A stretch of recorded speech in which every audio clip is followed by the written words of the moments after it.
evening, everybody. Welcome to Military History Chronicles. I see right now there's only 2 of you. I won't get started until I see a few more come in. But hopefully you guys are enjoying your Thursday. A little bit warm here in the Central Valley. I know the temperature's starting to rise. Someone left the heat on. Yeah, we're gonna have to start kicking on the AC here pretty soon. Not sure how it is down there in Clovis there, Jim, but it's warm up here. They're talking about hitting the hundreds in the next couple of days. Got my Arizona iced tea, the peach flavor. I love that stuff, man. Love that stuff. Yeah, and around here, goodness gracious, you can't even turn on the AC until after 8 o'clock unless you want to play 2.5 times the damn rate. Good old Smut around here likes to put the screws to the people during the summertime. It sucks, man. Still 99 cents. Yes, Aaron. Still 99 cents. Sometimes Save More has a deal, and I think you could get 2 for $1 sometimes, something like that. That's occasionally. Maybe in the summertime they'll do that because a lot more people will be buying it. All right. Anyways, today, gonna get in a little bit more Civil War stuff, a little bit. Oh, 71. I can't keep it at 71. I mean, we go maybe at the lowest 73 at the lowest. Yeah, that's a little bit too much. But at night, what's nice, at night it's pretty cool, so you can leave the windows open, get the nice breeze, cool down the house, and not have to worry about turning on the AC so damn early in the day. All right, let me kill this. But yeah, a little bit more Civil War stuff. We're going to get into the election of 1864. It was an important election. Yeah, 170 month. Yeah, that sounds about right. And that's, like I said, that's how much it costs here when you're just turning on the AC after 8 o'clock and keeping it at 73, between 73 and 75. It's expensive over here. I don't know how it is over there in Clovis. It's ridiculous how much the energy prices are going up, but it's just the way of the world right now. Anyways, yeah, election of 1864. Important election for the country. The divided country, mind you, because of course the war was raging on still in 1864. Still had another, by the time the election actually occurred, you still had about another, 4 or 5 months or so. 5 or 6 months, actually, somewhere around there. Left of the war to fight. But yeah, and that's another thing. How many elections have there been during the war? I'm talking about specifically the United States. Offhand, all I could think of is Civil War with Abraham Lincoln versus George McClellan. You had FDR during World War II. Granted, he didn't last too long in that 4th term of his because he wound up passing away in early April of 1945. But he was elected during a war. Vietnam War, I guess you could say that, yeah. There was a couple of elections during that time, right? Yeah, you had Johnson and you had Nixon twice. So yeah, it's not very common where you're seeing elections during wartime. Of course, Civil War, I mean, that was one of the biggest ones other than World War II. You know, you got the nation divided between Union and Confederate. You know, how was that going to play out? What was the mindset of the American people in the Union during that election? So we'll kind of get into that. You know, and Lincoln needed some help from his army as well. You know, if the army isn't producing results, it makes it really difficult for the incumbent to try to get reelected. But we'll get more into that here. Man, I don't know. I figured there'd be more people showing up. Only 2 people, man. Come on, let's go. Maybe I should send out a tweet. Because I kind of wasn't sure whether I was going to go. I decided today. It's like, yeah, why not? I'll go today. Why not? Let me send out.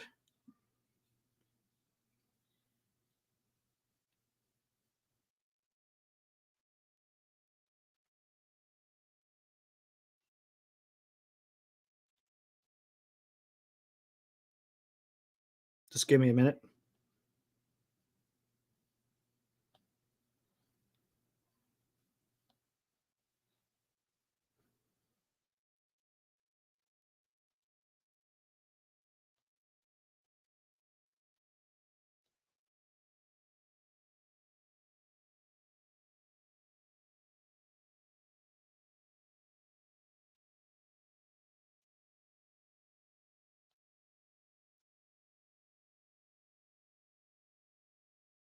Come on. This spell check is horrendous.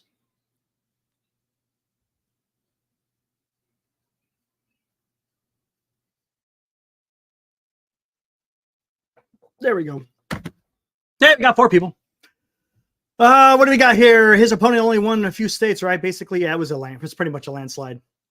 He went up against George McClellan, Little Napoleon. He was the general of the army in the beginning.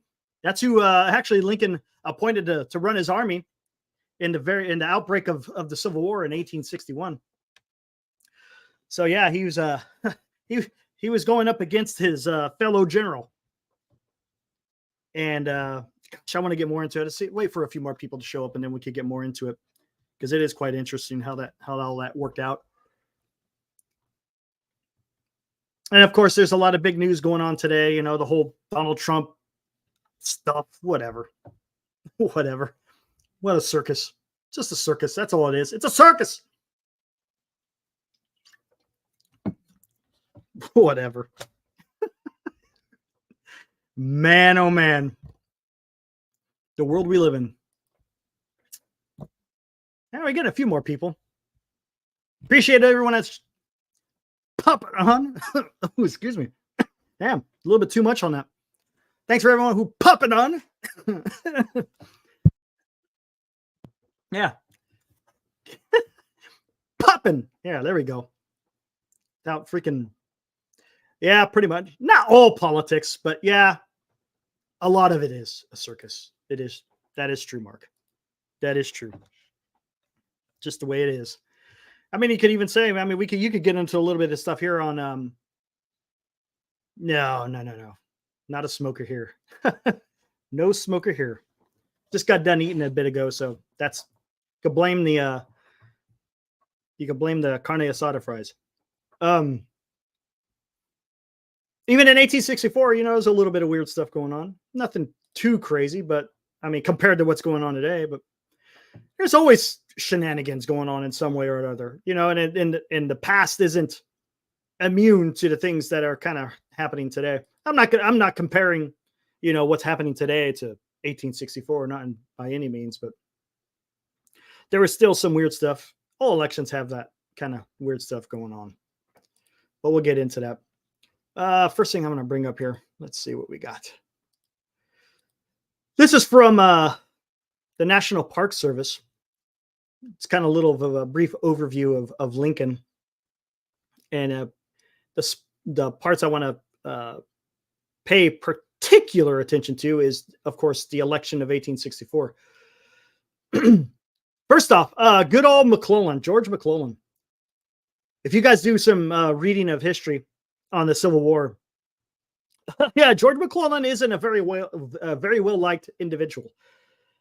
He was downright rude, obnoxious, man. You name it. Name any other adjective. The guy was pretty bad. And don't get me wrong, he was able to train up the Army of the Potomac. A lot of the soldiers, you know, they enjoyed having General McClellan as their general. He trained them up. He got them prepared for war. The only thing he couldn't do was actually go to war. He could prepare for war, but for him to be able to go to war, whole different situation. Anyways, if you read the letters that he wrote to his wife, I can't remember if it was his wife that, it had to be on his wife that released those.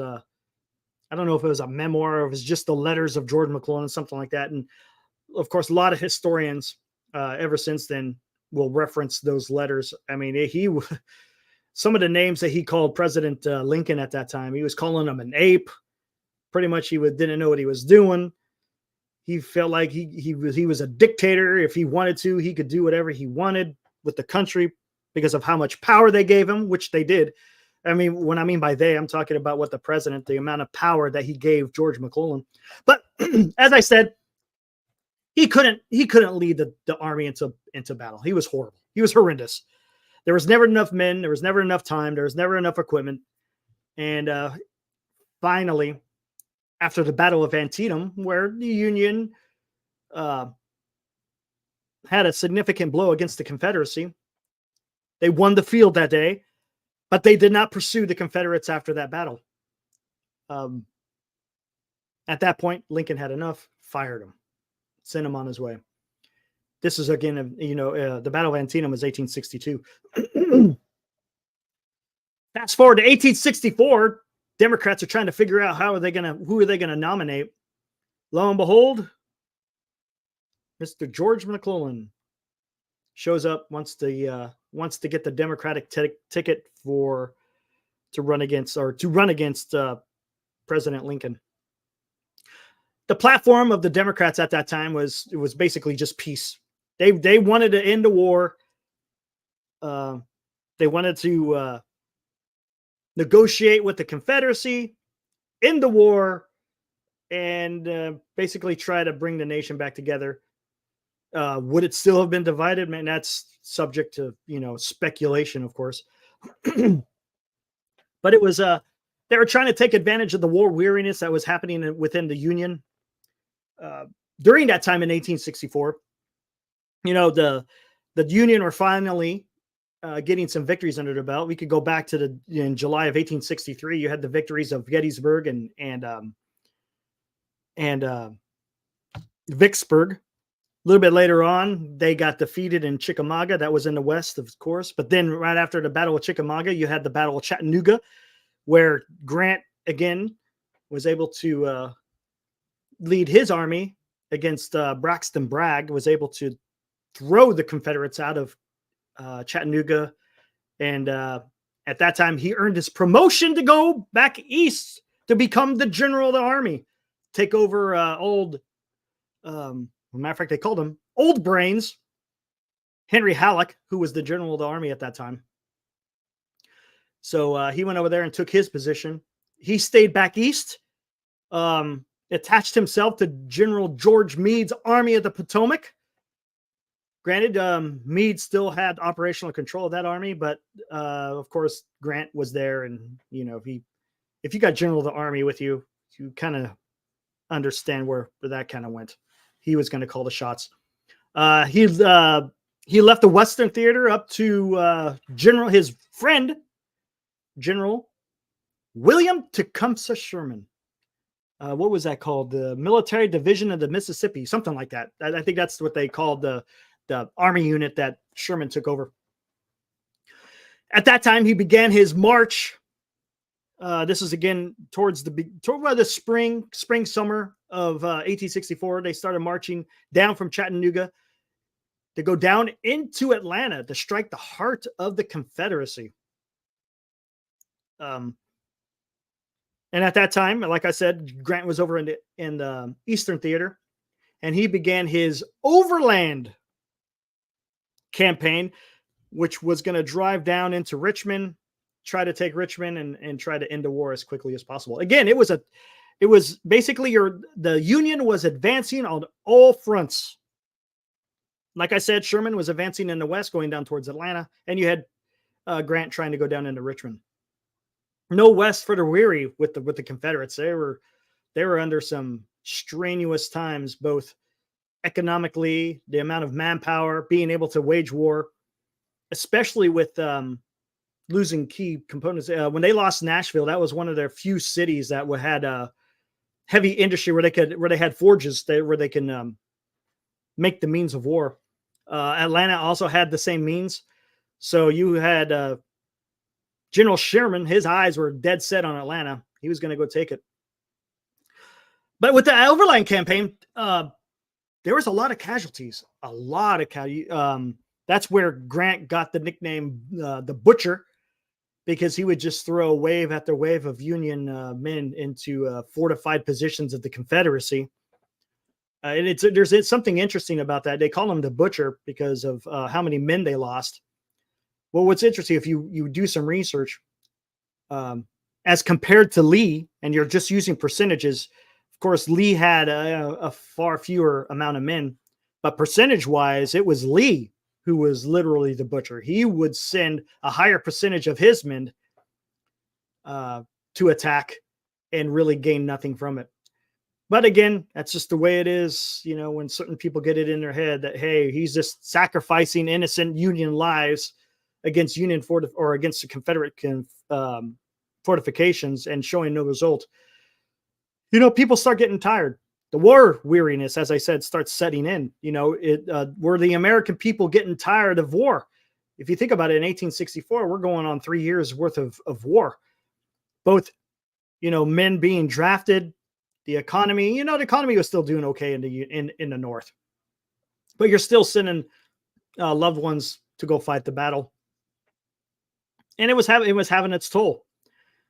So this is where, like I said, the Democrats, they nominated George Meade to try to make peace with the Confederates. How are they going to make peace? Who knows? There is no way you're going to negotiate with the Confederates. Everyone understood what the Confederates want, and I don't think there would have been any type of concession that would have abolished slavery in any way, shape, or form. I think the Democrats would have been fine with still having slavery being an institution of the nation.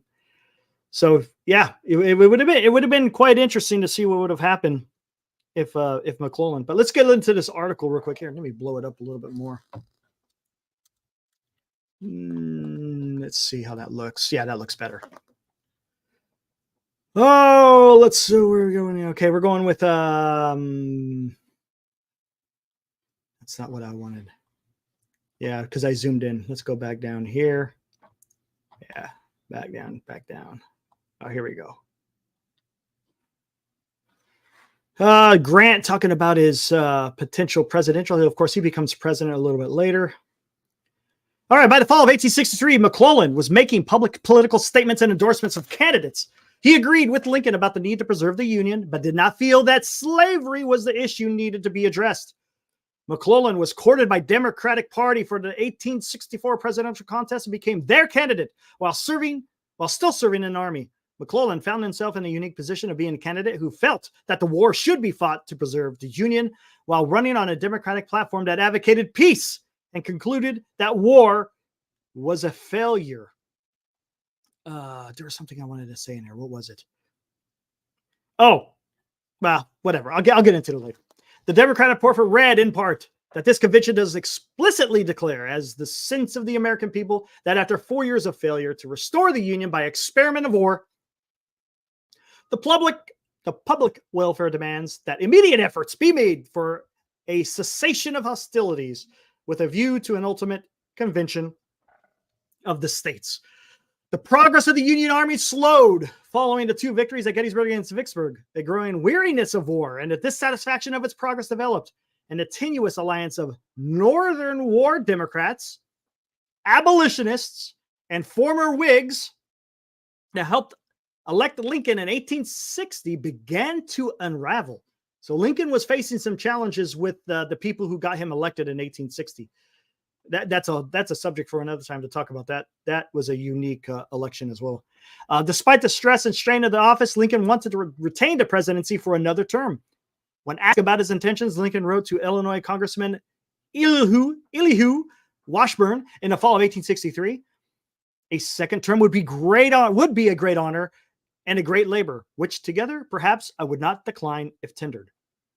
However, several high-profile Republicans were also vying for presidency, or at least were working for support. These included Secretary of Treasury Salmon P. Chase, an 1856 Republican candidate and failed military commander John Charles Fremont. Oof. In anticipation of a close election, the Republican Party, to appeal to war Democrats, changed its name to the National Union Party for the 1864 election. The Confederacy was also very interested in the outcome of the presidential election. And as Grant wrote to one of his commanders in August of 1864, the Confederates also had a preferred candidate. The rebellion is now fed by the bickering and differences north. The hope of a counter-revolution over the draft or the presidential election keeps them together. Then, too, they hope for a peace candidate who would let them go. A peace at any price is fearful to contemplate.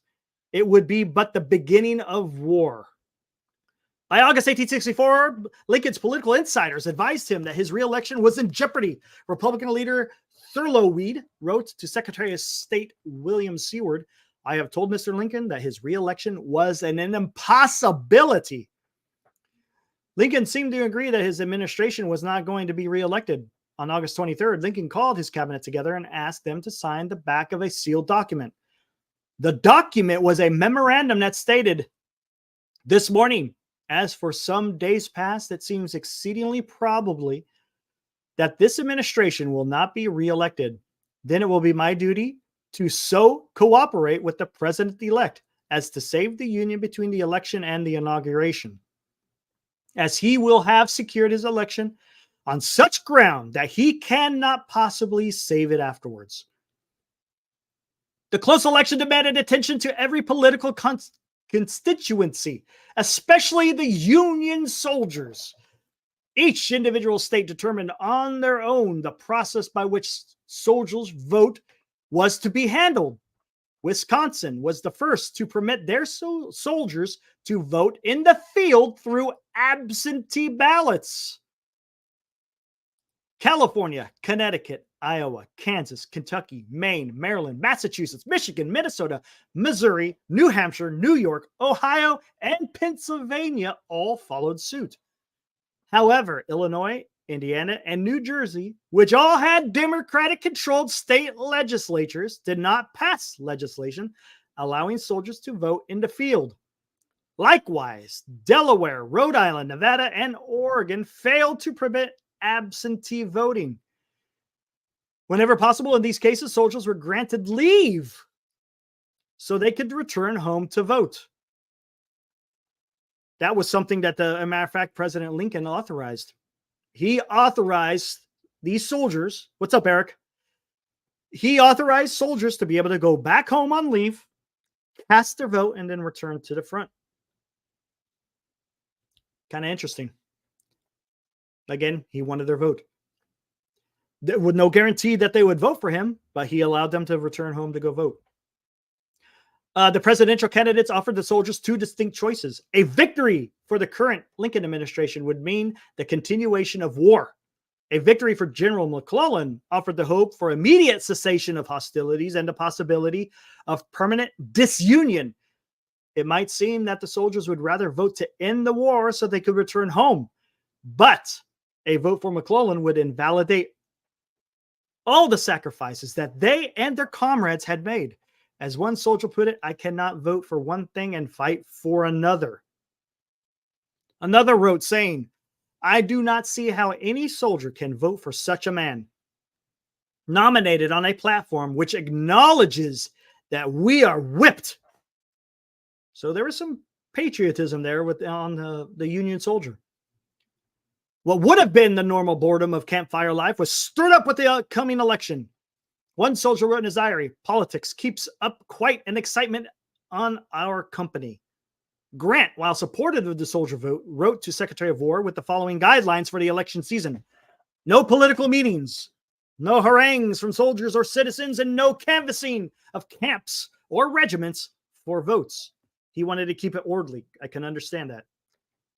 On August 31st, 1864, matter of fact, that's only a couple of weeks before Sherman took Atlanta, Lincoln spoke to members of the 148th Ohio Regiment who were their way home after completing their term of service. In his remarks, Lincoln stressed the importance of their service to protect the American system of democratic government and at the same time promoted his candidacy for re-election.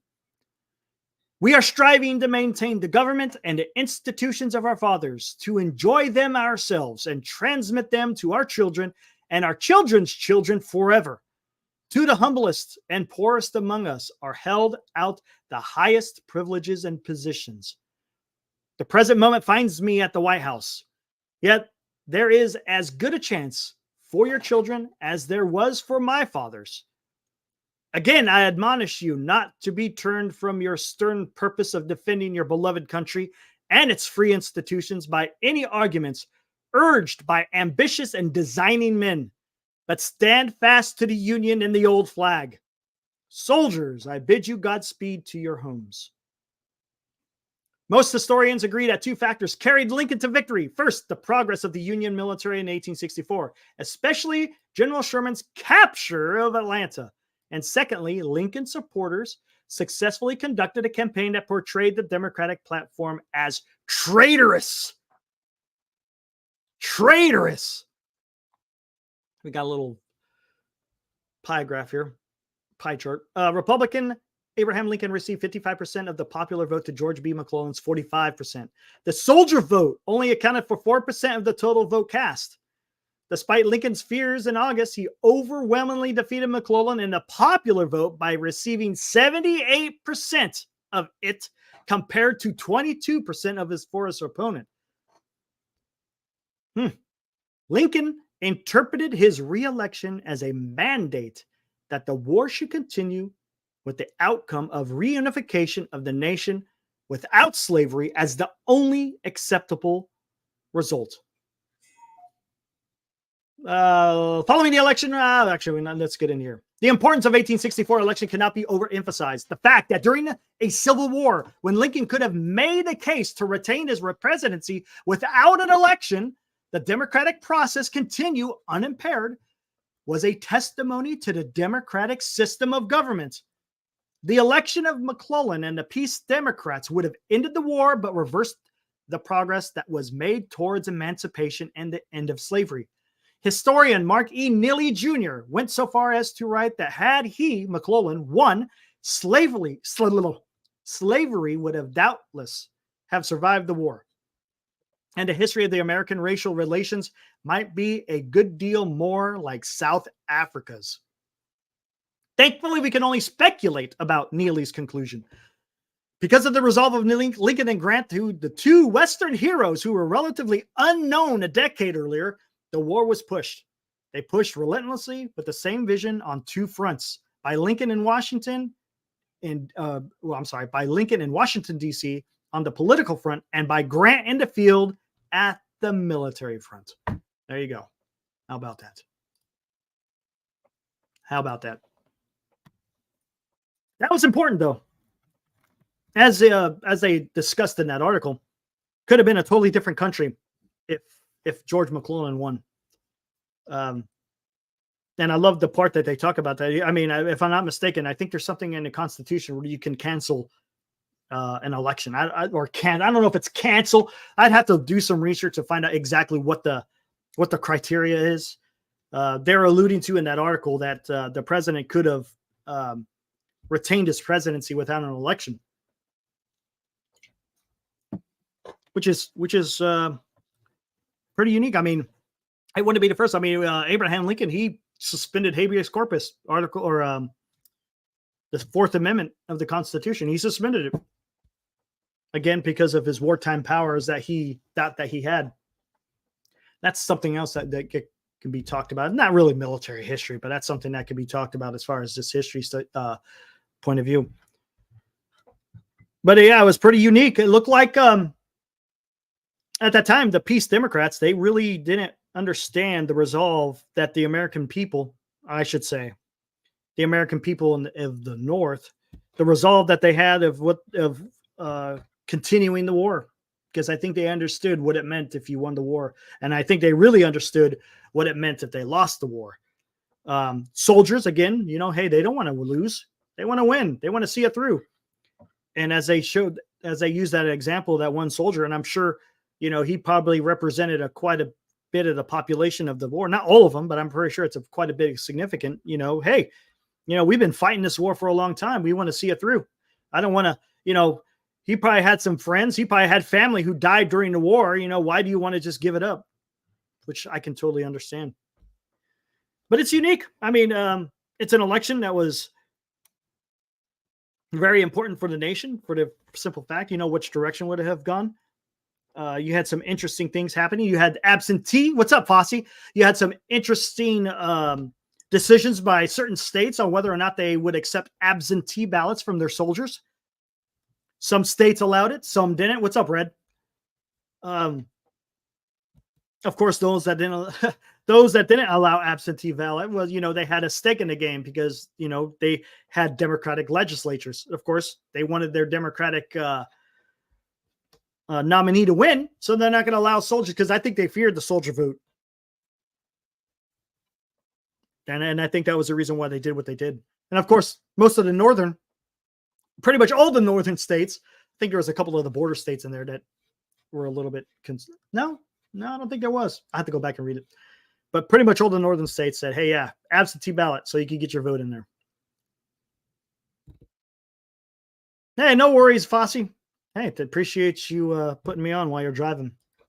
Hopefully you don't have too much traffic. You driving in the Bay Area? If you're driving in the Bay Area, you got traffic. But yeah, there we go. Any questions about that war? Again, the military victories played a huge part in it, because right before, I can't remember, I think it was middle of September. That's when Sherman was able to take Atlanta. That was huge. To see the Union Army being able to take one of the major southern cities, probably the Martinez. There you go. You could say probably the most important. It's one of the biggest southern cities at the time, and it showed, hey, we're winning. So why are we going to give up now? If we're in the heart of the Confederacy, and of course this is before the March to the Sea as well. But that's huge. That's huge. And I think that did play a factor in getting Abraham Lincoln his re-election bid. And of course, like they talked about some of the politicking that was involved over in the East,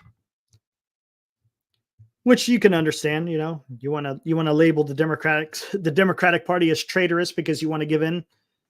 I guess you could kind of say that's fair game to a certain extent, right? It's just the way it is. All right. Where else do you guys want to go with this? We could get into some more current event stuff. A lot of stuff going on. I really don't want to touch the Trump trial. That's just whatever. Whatever. It's going to be again, I said it in the beginning, it's going to be a circus. Stupid. Well, we're witnessing history, right? First president ever to be convicted of a felony. 34 counts of them. Honestly, I haven't even read enough about what the charges were. I've heard stuff here and there, but not enough to really go in deep on that. It's I don't even want to go down that. It's the division in this country, man. What are you going to do? Oh, one thing I will get into. Hold on. Let me get my Twitter open here. Where are we at here? Yeah, let me get into that. Wait, no. That's not where I'm going to be. Hold on.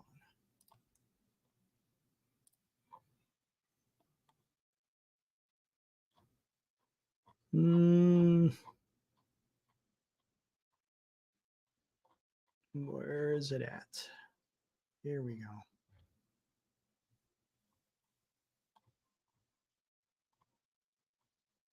Where is it? This is the one I wanted right here.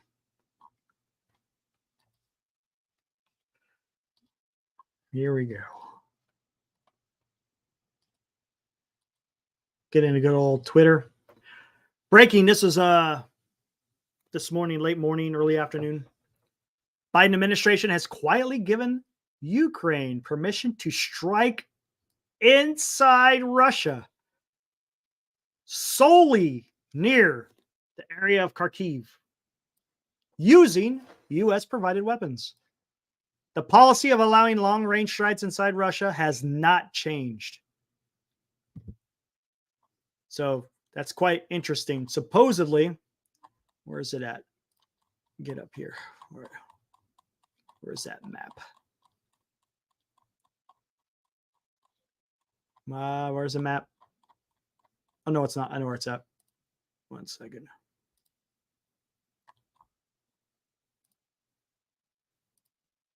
There it is right here.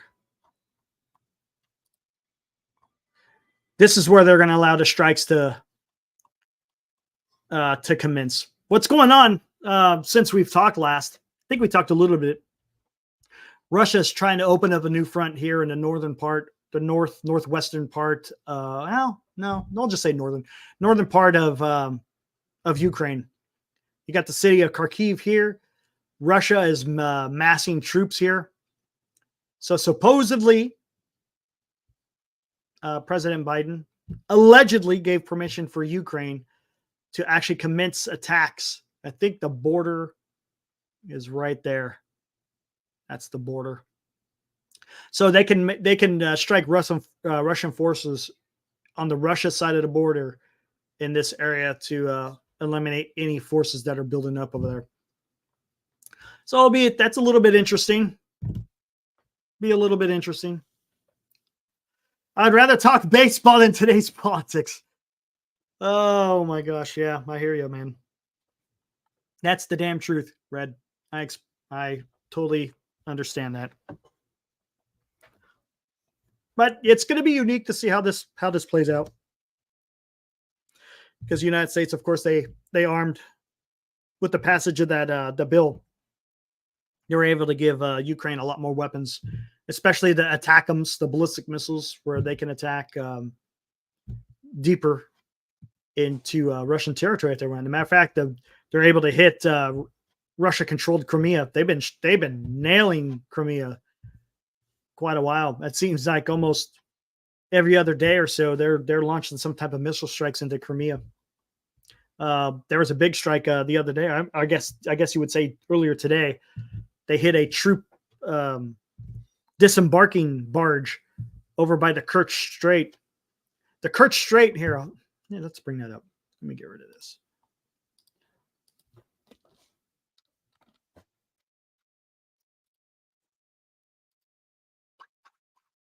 Maps. There we go. Good old maps.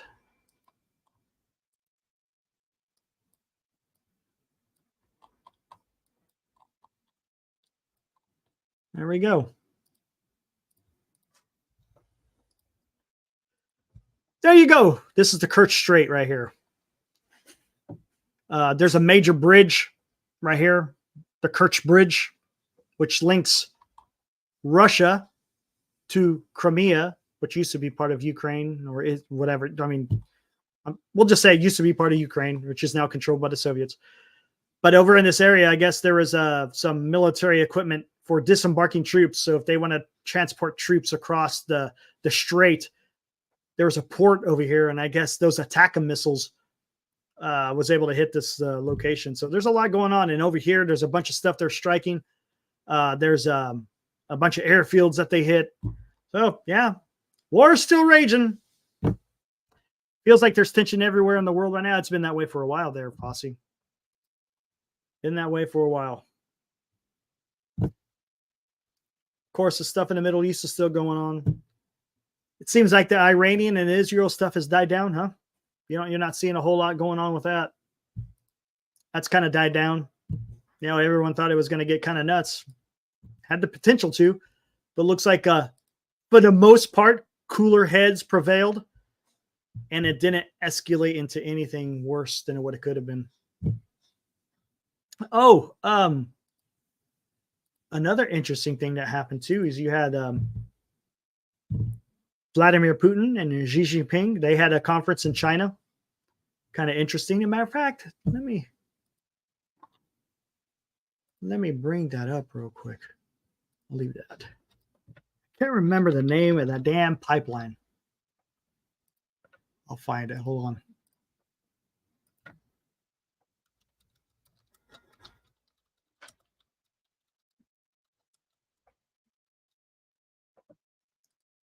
It's called Siberian.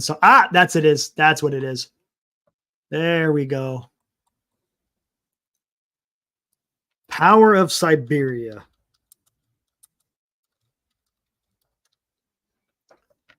Let's get into this. Where was it at? I saw something.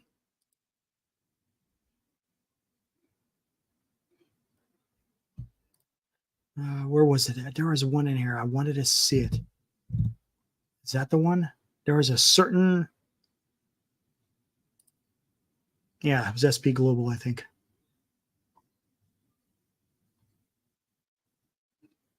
Is that it? I'm trying to remember. That wasn't it. Gosh dang it, or was it? I think I brought this up before. I'm trying to remember. I saw this article.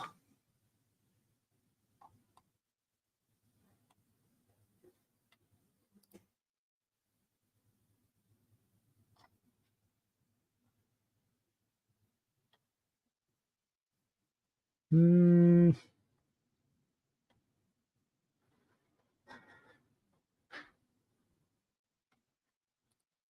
Just give me. I'm just looking at this real quick.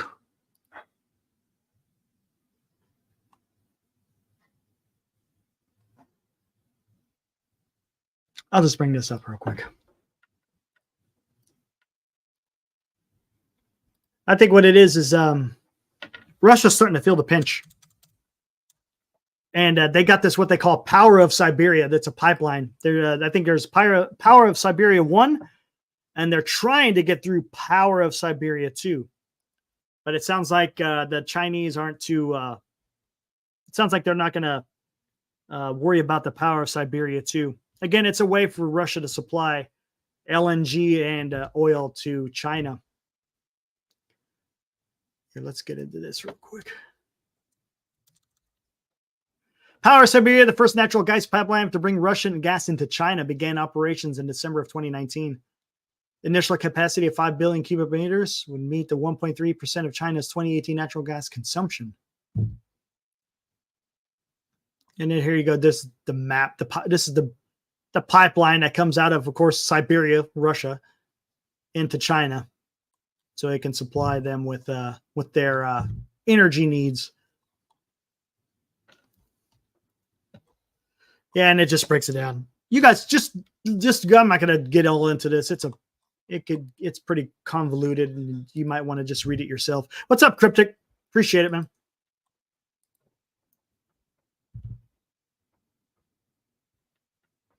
He says, "What's up? The election of 2024 will be in history forever." Yeah, it's unique, no doubt about it. Very unique.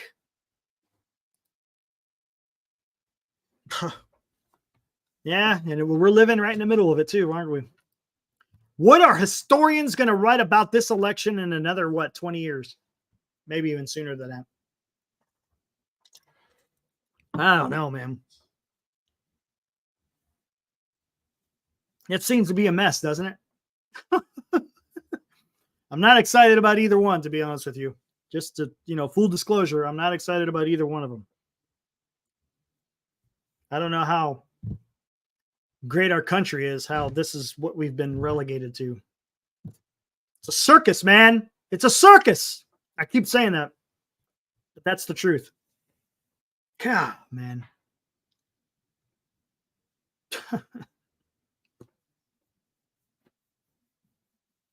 Oh. Honestly.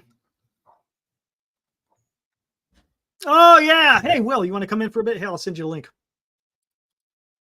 Yeah, they're a flying garbage. Yeah, exactly, Will. They're a flying garbage. What? What does that even mean? Flying garbage. They're going to fly garbage. Whatever. Maybe they got a garbage problem. Just floated over to South Korea. Doo-doo bombs. Yeah, there you go. Yeah. I saw that. Really weird. I guess Kim Jong-un had some fantastic photos today. Him standing by a bunch of rockets while they were launching into the, was it Sea of Japan or was it the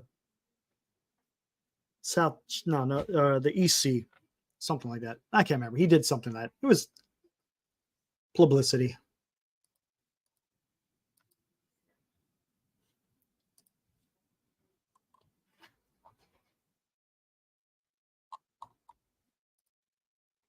What do we got here?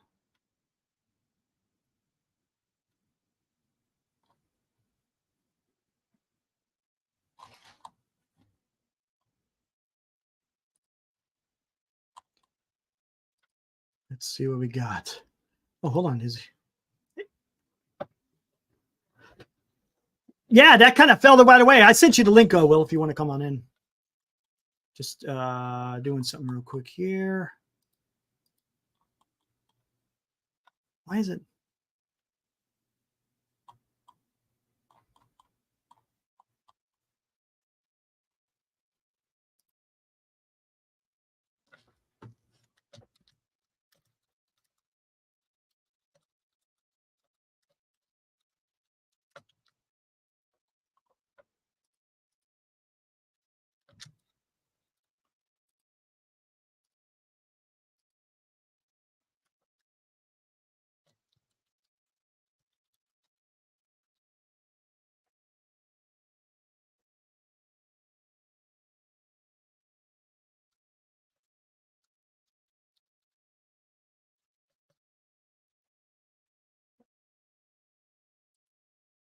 All right, there we go.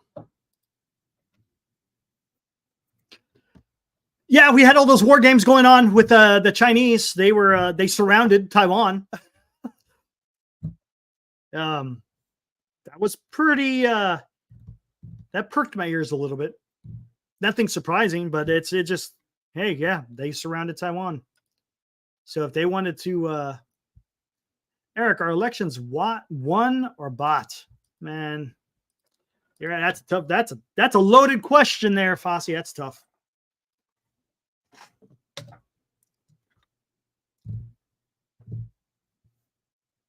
It's both. No. To win an election, you gotta spend an exorbitant amount of money, millions of dollars go into election campaigns. So yes, does it take money to win? Yes, it does. I think it's kind of, to a certain extent, always been that way. Granted, back in, we'll say like 1864, did it cost a lot of money? I don't know, but you did have to have, supporters going out there spreading the word, especially if you had newspapers that were for or against you, really determined, because they're the ones that were able to reach the public. So yeah, I mean, I guess, can you say that's being bought, to an extent, I guess. But I'm not under any illusions that it, I mean, I don't think anyone is. Anyone that is, a voter understands, it takes a lot of money to run election campaigns. Again, it's all about the airtime and the TV and the mailers. Don't worry, we'll be getting a lot of those in here pretty soon. Oh, it's going to be ridiculous. You're going to start seeing all the signs in people's yards. I mean, it takes quite a bit of money when you're pushing that stuff out. That's not just in a presidential, where that's in any election, governor race, senators, congressmen, it's county supervisors, councilmen, you name it. It all takes some type of money to be able to campaign.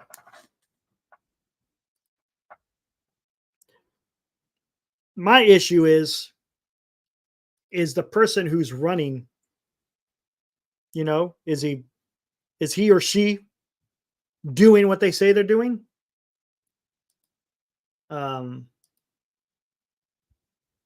Is it sticking your finger in the air and just which way is the wind blowing? Yeah, I don't know, man. It's kind of, in this day and age, it seems more so. It's more, I don't know. I don't know. It seems the presidents in the past seem to be a little bit more educated than they are today. Right? Doesn't it seem that way? Doesn't it seem that way? I mean, let's. And I mean by educated, it doesn't always have to be, schooled in higher education. Well, I mean, that helps. Don't get me wrong. You want someone that's highly educated.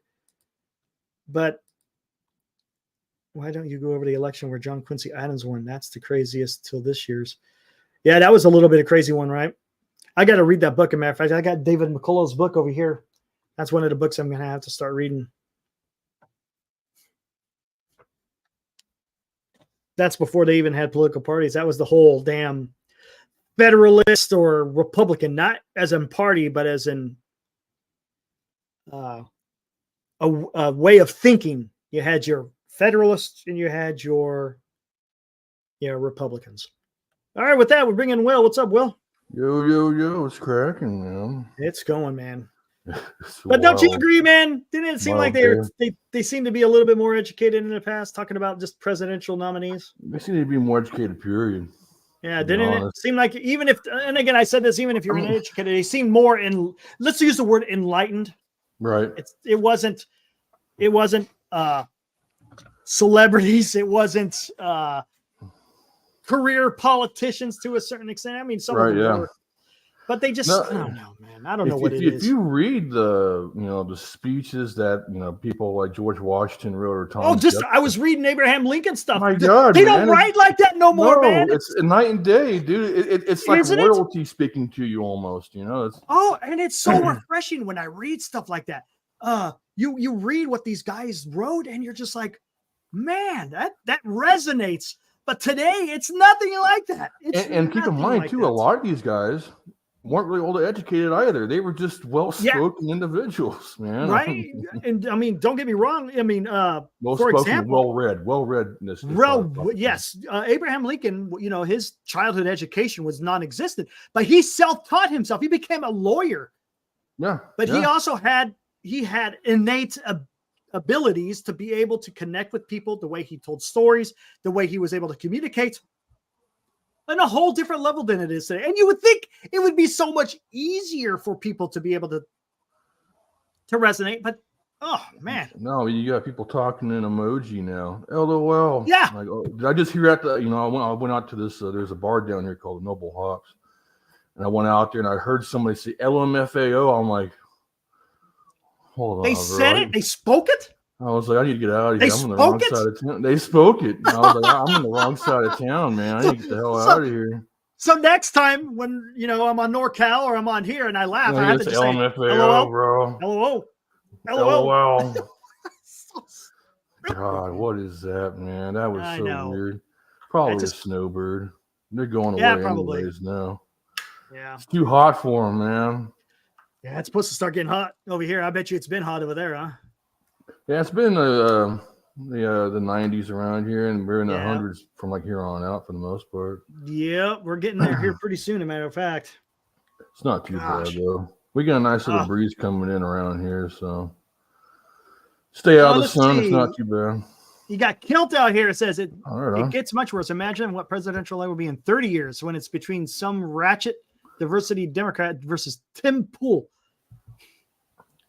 Hey man, the way we're going, are we even going to have elections anymore? I mean, it's weird, man. I mean, we I don't know. I don't think we need to go stay on this topic for very long. Yeah, I didn't even. It's like, but I mean, like we could all. Is it political? Yeah, we know. We all know. I'll give you. I'll just give my 2 cents real quick on this whole thing, and then it's not going to be very much because it's YouTube, but I don't care anymore. It is what it is. I'm blasé. Whatever's going to happen is going to happen. Yep. And we all see the writing on the wall. I think we've all seen kind of the weirdness in the last few years, and it's overtaken the system, man. And there's nothing we could really do about it. And it's unfortunate. And we're along for the ride. We're along for the ride. It's not worth getting too upset over. No, it's not.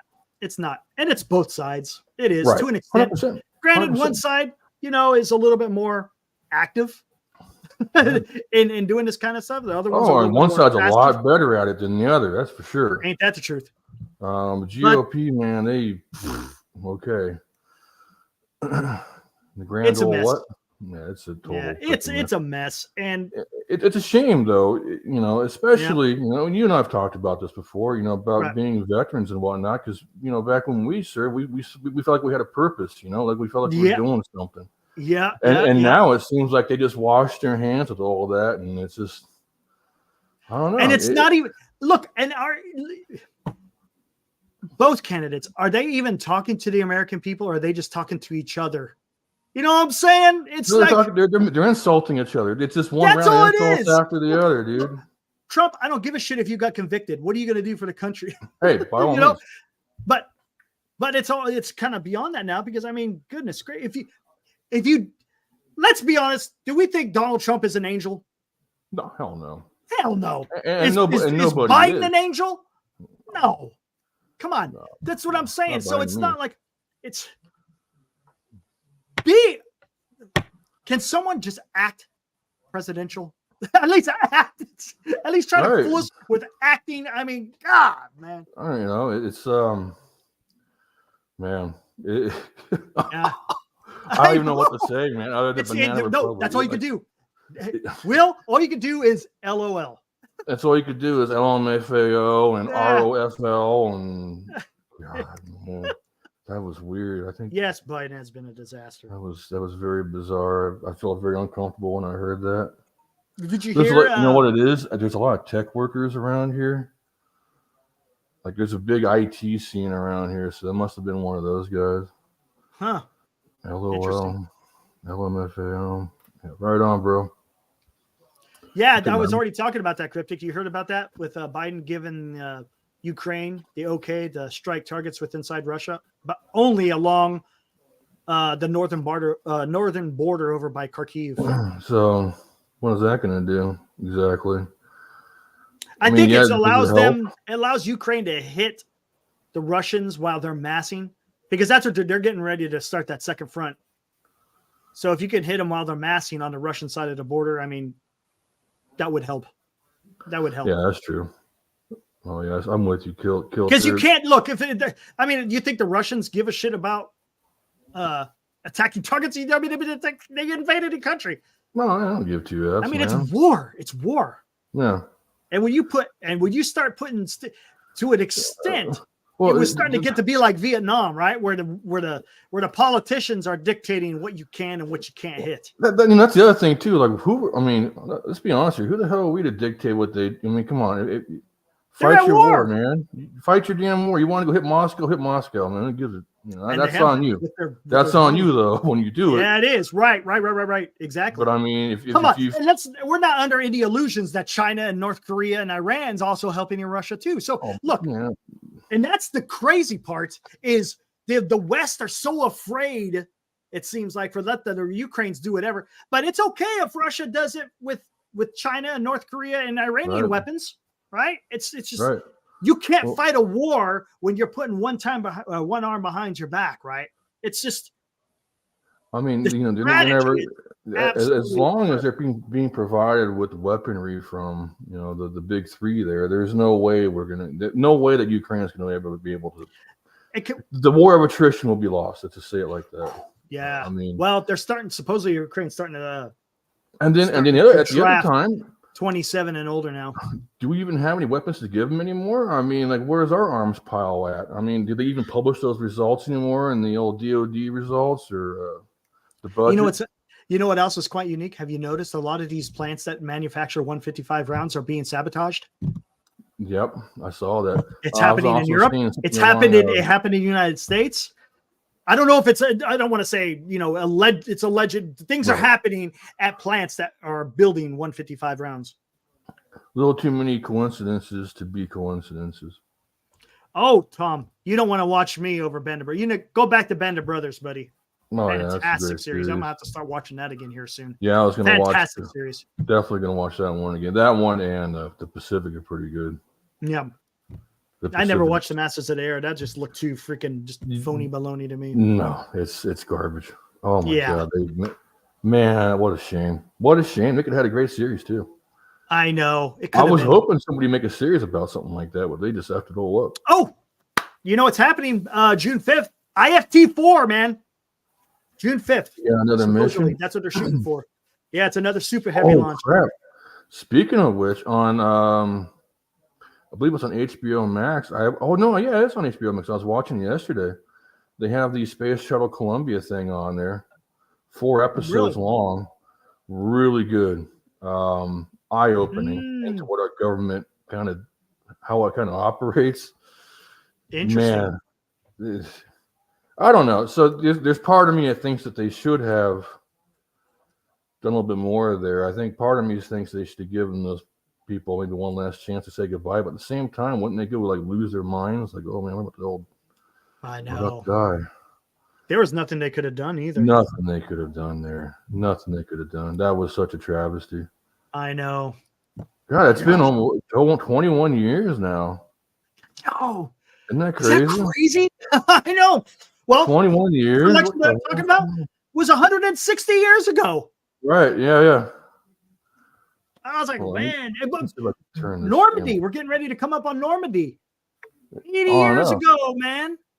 80. How does that happen, man? Oh, excuse me, guys. Let me cut the mic. Oh, there we go. Hey. Look at that. God, I look like a ghost, though. Gotta get some sun. I'm pretty sure you get Oh, some man, that's funny. Oh, so man. tell me this. Who's the big boy on the block now? Is it China or Russia?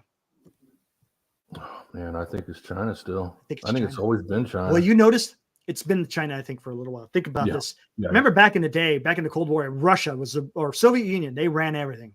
Right. Ran everything. Russia is now, I mean, don't get me wrong, they still got nuclear missiles. They got the, but as far as their quote unquote legitimacy, their prestige, their honor, their place in the world, it's taken a hit. If you think about it, I think when Putin just visited Xi Jinping recently, it was a couple of weeks ago in China, he's basically going out there for a handout. Hey, can you please buy my oil and gas because Europe's not buying it no more? I mean, that's honestly, what it seemed like to me, yeah. Doesn't it? It seems that way. Hey, I need weapons. I need this. I need that. Don't get me wrong, though, because Russia is on a damn wartime economy. It definitely seemed that she had the power there. He definitely, yeah. He's got the Yeah, things are a changing, I tell you, but we'll see. It's funny, we haven't heard too much. I was watching NHK the other day, and the Japanese are usually all over the Taiwan thing. I didn't really see anything on there either about it. Kind of fell by the wayside.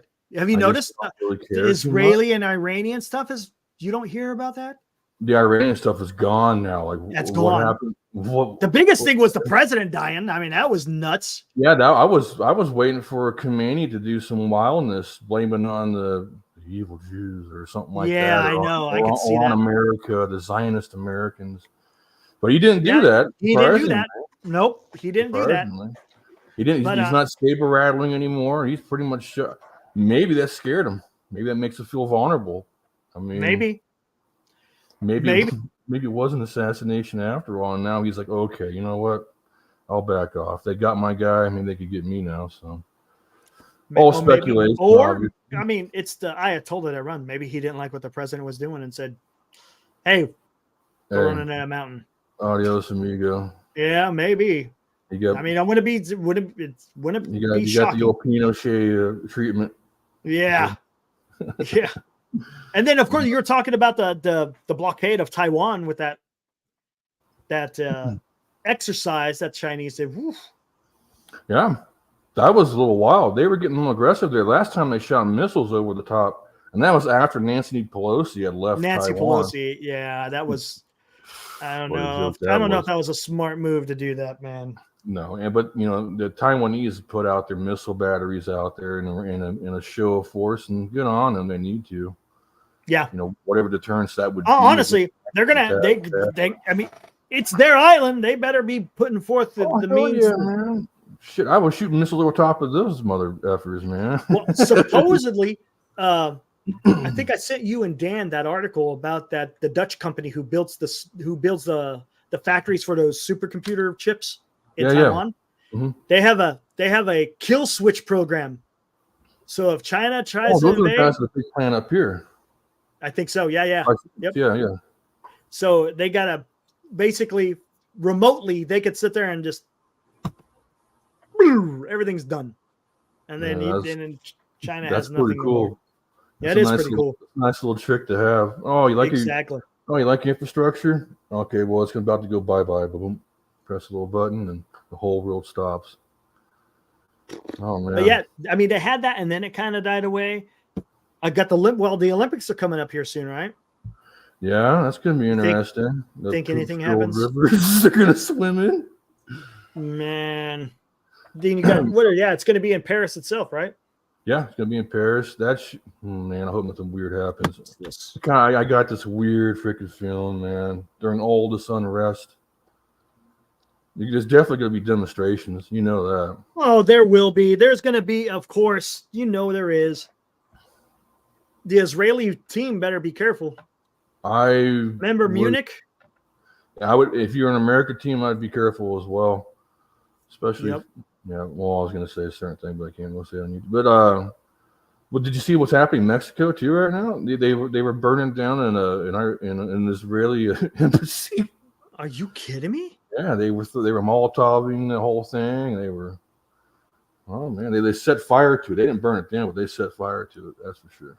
Wow. But what's funny is one of the gals that's running to be their president, she's Jewish, man. So I don't know how that works out.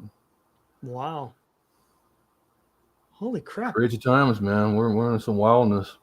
Man, you're one of only a couple of teams that got positive numbers today. You must have had a lot of guys playing today, huh? I had a handful. I have to bench Dorkelson for a while. Dorkelson's that son of a God, there's so many people tied. I mean, honestly, the way that this is going. Frickin' Dorkelson. That dude went 0 for 8. How the hell do you go? All right. 0 for 8. You went 0 for 8 yesterday in a doubleheader, bro. I'm like, what are you doing, man? Killing your team. That's what it's he absolutely slayed it. And I was like, you know what? You're going on the damn bench. And then Nathaniel Lyle's gotten nasty too. Oh, really? Yeah. Well, I got to see the live results here. Where are we at now? I was just watching the Yankees game. The Yankees kicked the crap out. Oh, my God. Okay, cool.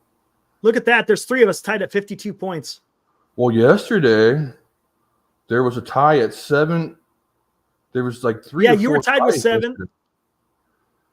It was crazy. Look at Glenn, man. He's fallen like a rock. Well, we predicted that one. Wow. Where's we also predicted Cliff to fall too, and he's definitely Cliff is fallen. Mike is fallen. Mike for sure is definitely predicted that one. Dan is taking I'm still chasing Senior, huh? Okay, we'll have to fix that one. But Matt's team, they gained 1.5 points. That's not bad. Yeah, Soto had a good game today. He had a 3 RBI triple. Nice. That's probably what helped him. I had hardly anyone playing today. Yeah, I had a bunch of guys playing. Oh, you had a bunch? Yeah, half my damn. And then my reliever gives up. He must have given up a whole bunch of runs because I had a 27 ERA. I was looking at Matt's, aka Dan's team. They had a blown save on there and messed up the. His whip is like 2.8 or something like that today. Oh no, man! Yeah, my whip is up there too.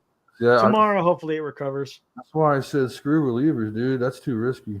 Is anyone going to watch? When I was a kid, I used to love watching the Olympics. I'm just not excited about it anymore. I watch certain things. I don't know what it is. It does. I'll watch rugby, the sevens rugby. That's usually kind of fun to watch. Do they actually air it? Yeah, they air the sevens rugby, but they don't air it like prime time, like something like track and field. You have to record it and watch it usually, unfortunately. Right. Or stay up until like 2:00 in the morning. Right, because it's over in Paris. Yeah. The last Olympics, I was watching that. Well, they were in what? They were in Japan, right? I think they were in Japan. That's a good point, Johnny. Is there going to be baseball in the Olympics this year? That's a great question. I don't think there is. Probably not. They just had the World Classic, right? So that pretty much counts for that. Yeah, that's true. That's kind of. They also had the Rugby World Cup last year too. So there's that. Well, they still have soccer. But soccer's more multinational than it is with baseball. Man, I can't watch soccer. Oh, how about this? I guess it's kind of history, but how about allowing the Negro League player stats being That's part interesting of how they did that. No, I was thinking about it. That makes sense. That's interesting, isn't it? Because I think they need to be recognized, but I don't know. They already were, but they were separated, just like they were back in the day. But I don't know. Changes things for sure. I mean, the type of play? I mean, Pretty damn So similar. now my question is this. It's a little. I can see where you say that, Cryptic. Now I was thinking of that initially too, but I don't think it is. I don't think it's that far. I don't think it's that. You got to far. remember in that period of time, they weren't allowed to play with the MLB.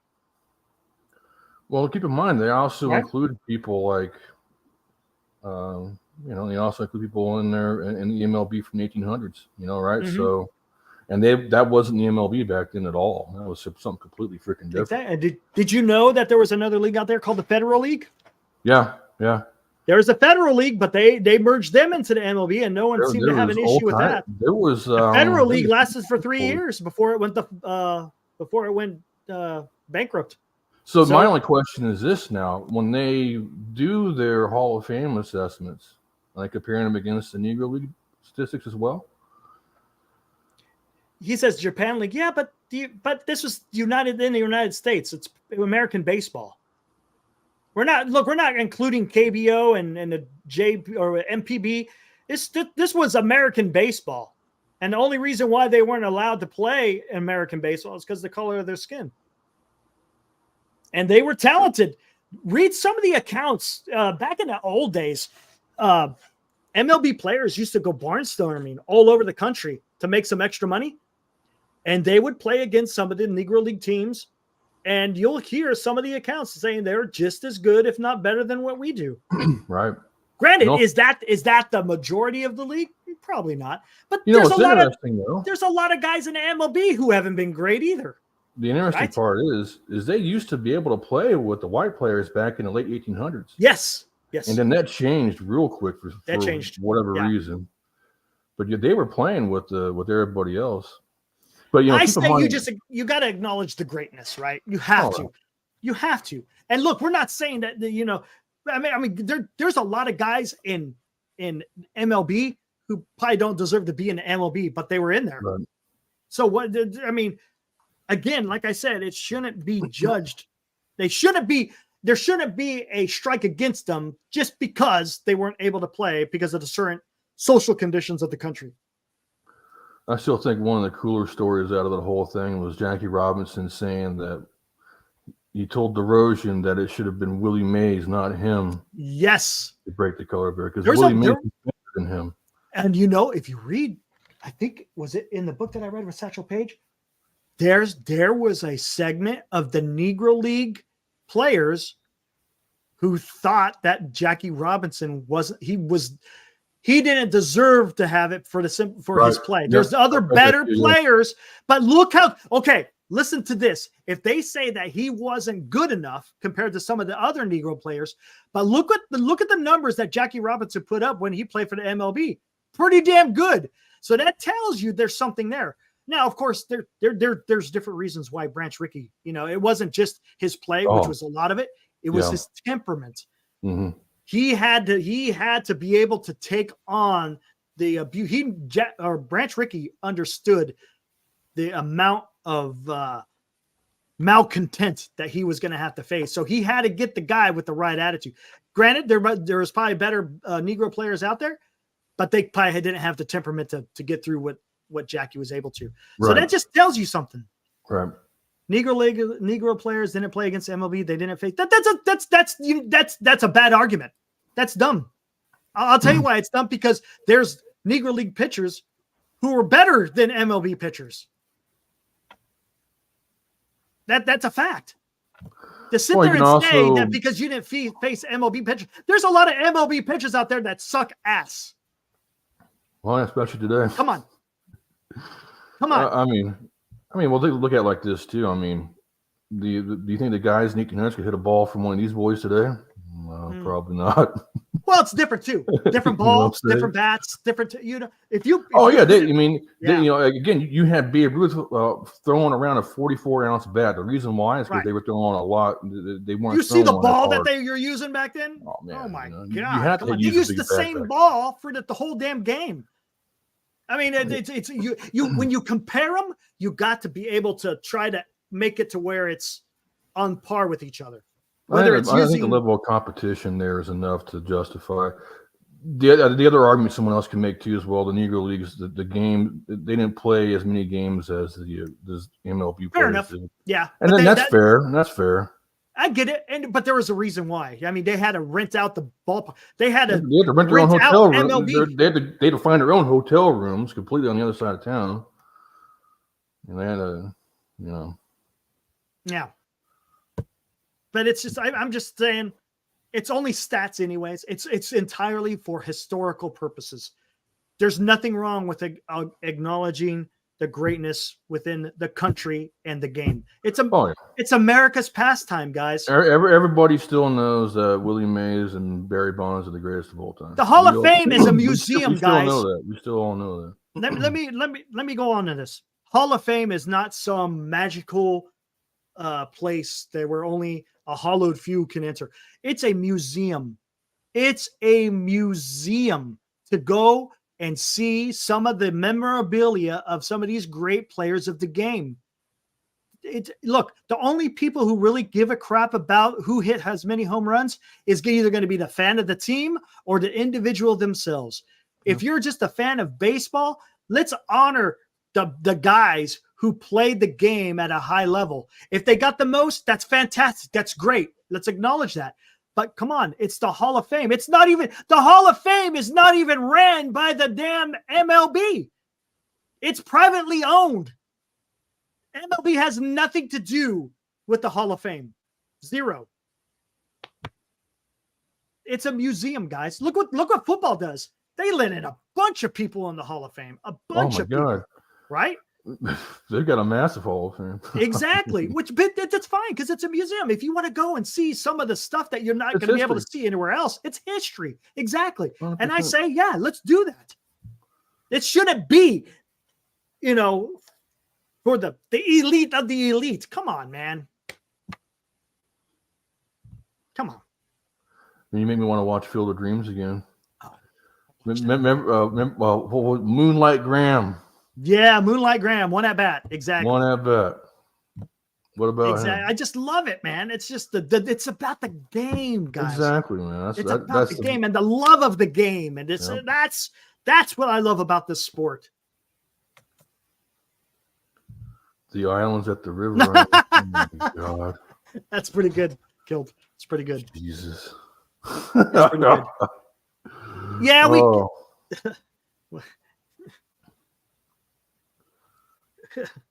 Hold on 1 second.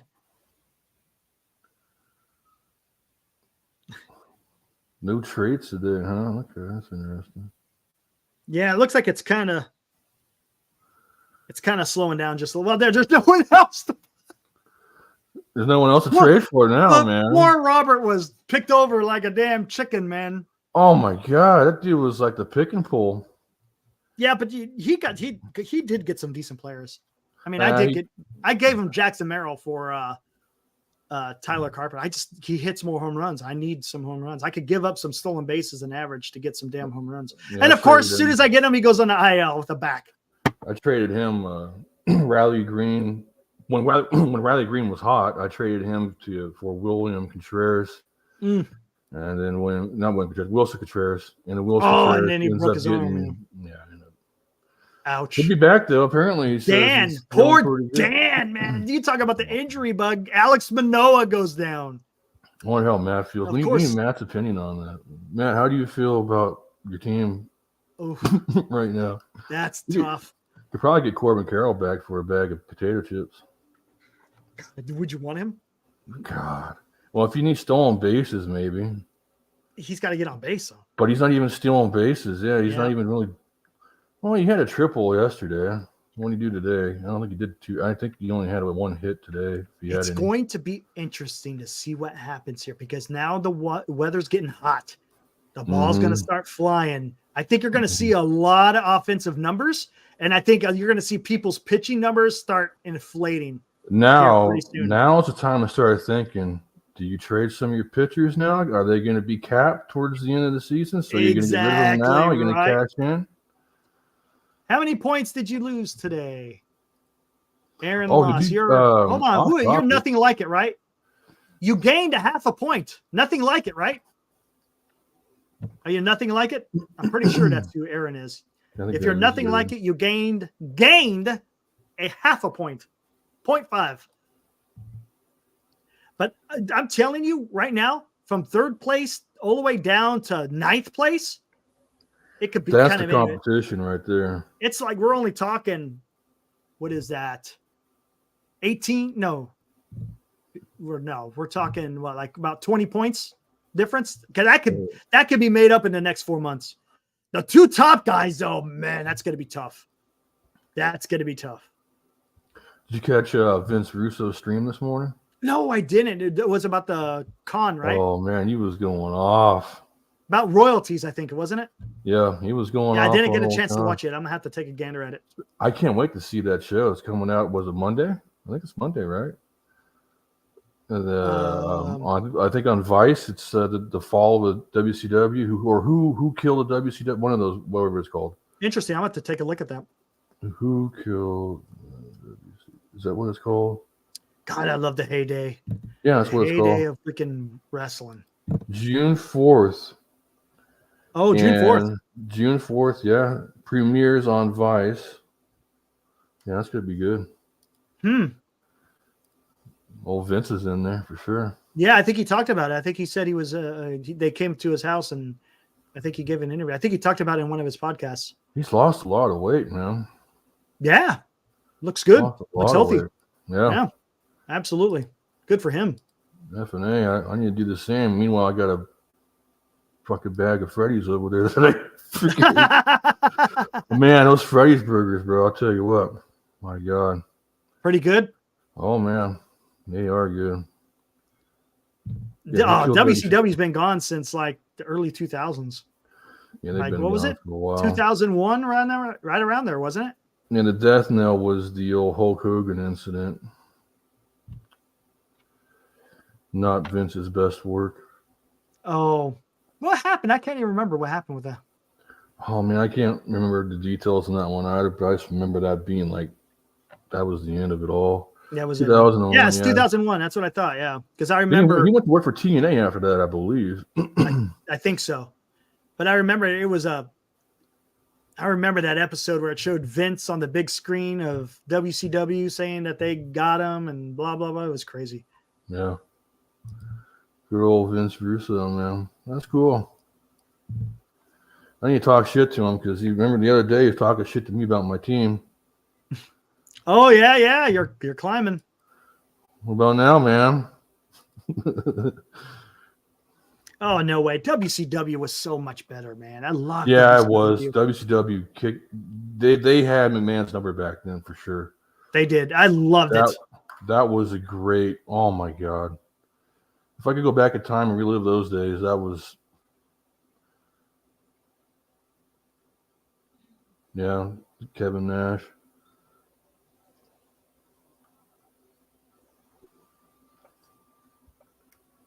I love the NWO intro music. Remember the Wolfpack? The Wolf Pack. Oh, I forgot about the Wolf Pack. They had the little howl. Yeah. That was cool. Oh my gosh. Nothing beats the old. The Four Horsemen. Can't beat the four, man. Mm. Man. Oh, by the way, I meant to text you this. Great movie. You might have already seen it. The Iron Claw. No, I haven't. Is it pretty good? I've seen it on Yeah. when we're on when you go around Amazon Prime, I see it pop up every occasionally. It's good. It's good. They left out Chris's part in the whole thing for some reason. That must have been maybe a little touchy subject there for. Damn it! Which one's the one that's left now? Kevin? Yeah, I'm not even sure. The ending, though, man. The ending of that movie is wow, man. That punch you in the gut. Oh, does it?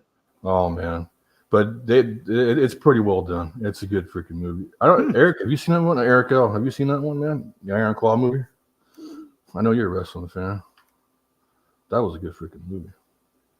I think I might rewatch that actually. Anyway. where I was gonna go. I was gonna go somewhere and I can't remember. The Von Erichs. Yep. Yeah, the Von Erichs. They were all back, what, in the South pretty much, right? Texas, yeah. Yeah. What a tragedy, man. Could you imagine? Didn't they die of drugs? No, it's mainly suicide. Oh, is that what it was? Mainly, yeah. Only one death was natural. Wow. Everyone Was it else, because of pain? Is that what it was? Or was it substance abuse that led to that? no, it was more like depression Falling from and glory? losing their brothers, and they just Wow. couldn't handle it. And Kerry, when he was having to hide his amputation, remember he had to hide his amputation. Hmm. He felt like he couldn't live up to being a Von Erich anymore, going through all that, and he was missing his brothers. He wrote in his note that he wanted to be back with his brothers, and he shot himself with this pistol that he bought for his dad. Yeah, it's a terrible Wow, story, that's man. horrible. I couldn't, and then I couldn't imagine being the only surviving brother out of all that. That's got to be some wildness, man. I know. But he lives out in Hawaii now, apparently. I guess his kids are getting into wrestling. He's got a couple of sons that are into it. Interesting. Wow. See if they make it into the ring. Interesting. Man, where else can we go? Man, Oh, God. I'm not gonna. I'm shut it down by 10. What do you guys want to talk about in there? Kind of covered everything. Just about. I'm looking at the live UA map just for funsies. Oh. Oh, that damn artificial harbor. That didn't last too long, did it? Oh, man. What the hell? Yeah, that sounded like it was an did they build operation. that thing out of milk crates? What's going on there, man? That's Oh my God. look at this. The United States of America can't even build an artificial Isn't pier. that so? Yeah, jeez. How inept and what kind of planning went into that? I don't think they should have ever done it before, because all you're doing is opening up a potential attack on American forces. Right. And I didn't like that idea from the get-go. But gosh, I think there was a little bit of a storm, and all of a sudden everything gets freaking beached. Oh, yeah. The U.S. is examining alternative ways to deliver aid to the Gaza Strip. Well, the last time we discovered alternative ways, we dropped a POW on a family of 4 or something like that. Didn't go very well. I did see that. I guess the Israeli army, they got approval to start their offensive in Hezbollah. Ooh, that could get interesting. It's been going on for a little while. But what's up, PK? Of course I'm on. What's going on, man? Been on for an hour and a half. Where you been, PK? The deciding issue of the 24. Oh, good question. I don't know. Is there a deciding? What would be the biggest? I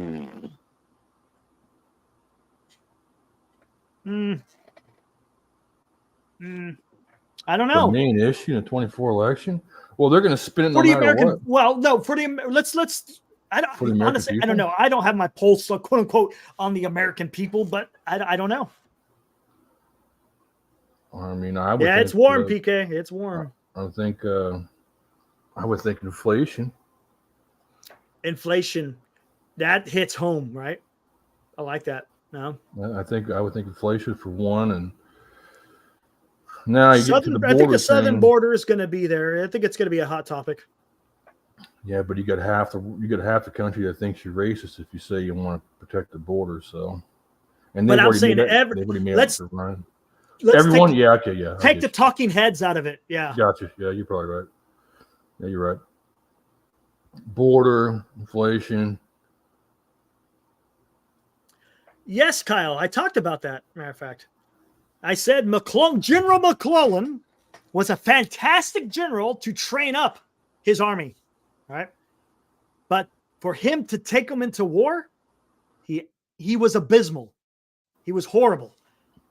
And as you alluded to, and what I said earlier, there was never enough men. There was never enough equipment. There was the timing wasn't right. Whatever it may be, there was always an excuse of why McClellan couldn't lead the army against the Confederates. To be honest with you, when they remember when he had the Peninsula campaign where he landed the Union on the peninsula, he could have ended the war right there if he attacked, but he didn't. He chickened out. He panicked and he retreated, and lo and behold, here comes you basically created General Lee because he took over for Joseph Johnson because he got injured during that. So you basically allowed General Lee to become the general that he became because you didn't take the fight to the Confederates. He was horrible, man. Horrible. Damn, you guys are going to be 104? Yes, it's supposed to be like 103 or something. Crap. Wow, like we're that, only man. in the late upper 90s over here. I don't know what's going on over here, but it's ridiculous. Tucson's a little hotter though. The weaponization of the judicial system, I don't know. I don't know if that's going to play an issue with the American people. It's going to play a certain. It's going to play an issue with the parties. Right. Yeah. The left got what they wanted. Now they could call him a felon or a convict president. But it doesn't prevent him from being president. Not at all. If anything, that's what I'm saying. If anything, today solidified voters into who they want to vote for. But did it? Let's be honest though. Did this trial and verdict really determine who is in who's? Everyone was already in their camp. Oh, we knew this was a kangaroo court. Like, there's no way this guy was going to make it through this. And what all this did is energized both parties, and it's going to be energized for about a week, and then it's going to be gone. Yep. All the people who hate Trump are going to be like, they convicted. All the people who love Trump are going to say he was framed, he was railroaded. It's all to talking heads. It's all going to be all this chirp, and then it's just gonna. It'll go away for. It'll go away. It'll come back around July when he's getting sentenced, and we have the convention starting. And then in July 11th when they sentence him, right? And then it'll come back again for a little bit, and then it'll go away again. Everybody's got ADHD these days. So this should have nothing to do with the damn election. It'll if anything it just emboldens both sides really. Like maybe embolden's not the right. Maybe even galvanize is probably the better word. Cryptic. I kind of question that. I know a lot of people are saying he's getting a lot of donations. Come on, people were donating to him whether or not he was going to get convicted. You really think that because he got convicted, that people were going to say, "Okay, I'm going to throw my support"? No, bullshit. I think it's just the way they're just waiting for that. I think they used it as an opportunity to say, "Okay, I'm going to go ahead and no." They were going to give him the money whether he got convicted or not. If he got found innocent, they would have given him the money. Right. I think it's all just talk. It's talk and publicity. That's all it is.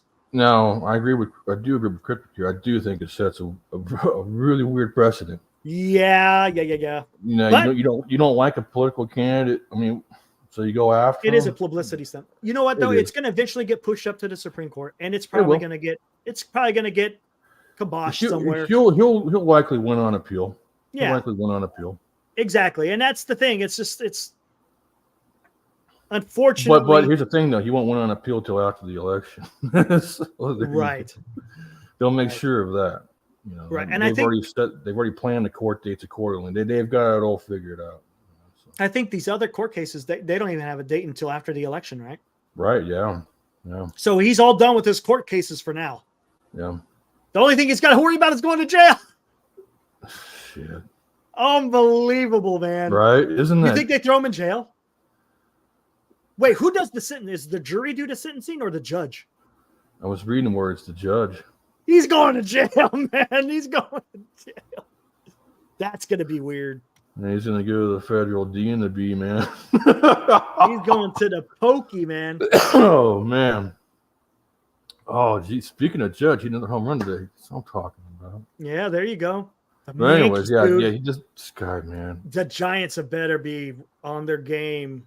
The problem with Trump is he's surrounding himself with a bunch of dumb MFers. And not only that, but he's surrounding himself with enemies too. I mean, the GOP, there's no one in the GOP that likes Trump. Nope.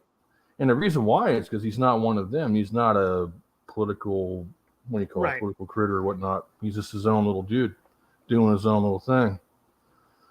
So, if you're going to navigate politics, you can't have that. You got to make some allies somewhere. You can't go, oh, you guys are all swamp creatures. You're all part of the problem. You just got to be a balance there. You can't come out swinging like that. And some of his allies are some kooky people. Stupid dudes. And I'll tell you what, his defense team didn't help him out none either. Those are a bunch of morons as well. But that's who he hired, though. Hey, man, that's on him. It's on him. He's making these decisions. That's what I'm saying. Look, let's be honest here. He's not of sound mind as he was in the past. I mean, he's showing some signs of some issues there too. He's not the big wheeler dealer like he used to be. No. He's showing some real cracks in his business savvy, man. I mean, yeah, he's older. I mean, I don't even know why he wants. It's all out of ego. It's 100% ego right now. Right. It has nothing to do with the country. The alternative is Nikki Haley. Oh man. I thought DeSantis might have been okay, but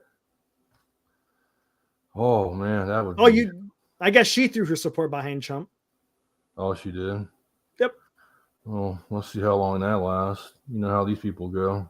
That's how. Well, if you think about it, even in 2016, there was some attacks, but they all wind up, toeing the line for Trump. Yeah, except for Bush. Well, they had no choice because he was the popular choice. Yeah. And eventually you're going to have to capitulate too. I mean, he is still the popular choice. Yeah, he is. But it's only, again, if you can't get over those independents, you are not going to win. You're not. And what I'm afraid of with RFK, I think he's going to pull more Trump votes than he's going to pull Biden. He could very easily Ross Perot this whole thing. Well, here's the other thing too that's scary too, is he's going to definitely grab libertarian votes. Yes. Trump totally just walked all over him, dude. Trump's not getting libertarian votes, man. What are you doing? What's gone now? What are you doing? That's what I'm saying. He called a bunch of idiots. Exactly. I mean, you don't do that. He did it the last election too. Bring people together. He did the last election too when he was calling out women and stuff like that. Like, well, hold on, bro. Like, do you want votes or not? You kind of have to pander a little bit. You can't always just be, oh man, you got what's the word we used or you used earlier? Presidential. You got to be presidential. Yes, presidential. God, what happened to that? I thought he went to Wharton Law. Didn't he go to Wharton Business School? I mean, he went to a better business school than I did. Shit. I mean, come on, you're the president of the United States, right? And that used to be that you held prestige with that. You're making it seem like you're just a freaking mob boss or something. It's like, that is exactly it, and that's why people don't like him. It's because of stuff like that. They think he's a typical. And here's the thing: outside of New York City, people don't like New York City. We don't really like the typical New Yorkers because they're brash, they're way too arrogant, yada yada, and that's his vibe. Is this that? Right. And and I like guys who exude confidence and conviction. Yeah. I'm all for that. But when you I don't know, man. There's something that just rubs me wrong. I was supporting him 100% in 2016. Oh, same not so much this time. This go around. But I also cannot stand. I mean, we're boy, man, we are in. I don't know what to do anymore, man. No, it's confusing, man. What do we do now? Go to Mars. No, I get you. 2016, I was right behind the guy 100%. Hey, man, let's change this thing all up. Let's do something, dude. Yeah, exactly. This is what it was. It was a breath of fresh air because it wasn't a typical politician. Right. He was saying the right things. And when he got into office, he was doing the right things. But then it just started kind of falling apart there for a while. Right. And then the COVID thing happened, and he could. Oh, that was a disaster. I can't forgive him for that one. I cannot. He really screwed that up. And let me see what we got going on here. I'm almost positive. Are they showing it or not showing it? May 30th. Do they have? I could have sworn they had the Here, hold on. Fossey Actually, said let he me was look at this. driving PK. Let me look up NASA space flight. There it is. Ooh, yeah. Maybe they have it on here. Oh, I got. They're definitely. I saw that it's going to be. What do you call it? Everybody insults veterans PK. It's June 5th. Hold on, let me see. have you seen the? Yeah, they installed the FTS, so they got the explosives on them. There you go. Where's it at? They have a documentary on Netflix about the James Webb Telescope. It's pretty good too, man. Oh my goodness! Look at this. Kilt, man, 100% bro. There you go. Look at this. And I got one of those over there. It's called a cigar lighter. That's pretty badass. That footage. Oh, that is glorious.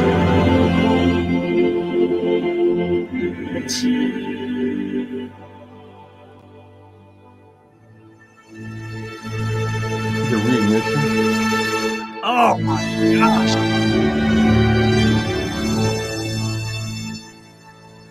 So in Look case at anybody's that. wondering, in case anybody's Oh wondering, that lower triangle there, it's actually Mach reigniting diamond. that gas. It's Yeah, it's Mach reigniting diamond. it. Yeah. Oh, hold on one more time. Look at that. All 30 engines in their glory. Unbelievable.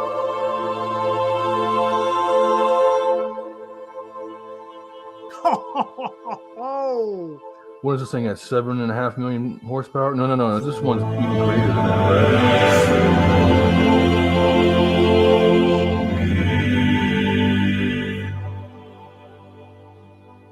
I can't wait, man. A couple of more days, dude. Oh, That's so cool. oh man, look at that. That is so cool. See, that's what we need to be talking about rather than fucking Yeah, I agree. kangaroo core bullshit, man. We should I'm be almost focused positive. on Yeah, that. it's supposed to launch, I think, July 5th. Or June 5th. So Oh, yeah. you guys, make sure you guys keep your ears pinned. Man, I said it before, and I'll say it again, but man, humanity needs a common goal right now. I mean, that's the only thing that's going to really balance things out, and that's space, dude. What? Real quick, we could get into what's the fallout. What do you think the fallout is? I don't think it's it. And I kind of talked about this. It does nothing with his ability to run for president. It doesn't do anything with him not becoming president. Right. And all it did is you just, what's the word? You gaslit both parties. Right. That's all you did. You embolden both parties. The conviction. We'll galvanize. Everybody is using it to their advantage. The Democrats are saying, we convicted him. The Republicans Lock him are saying, up. we got to donate money to this guy. He's being treated unfairly. It just, all it does is it just reinvigorated for the next week or two. And then it's going to be gone. Gone.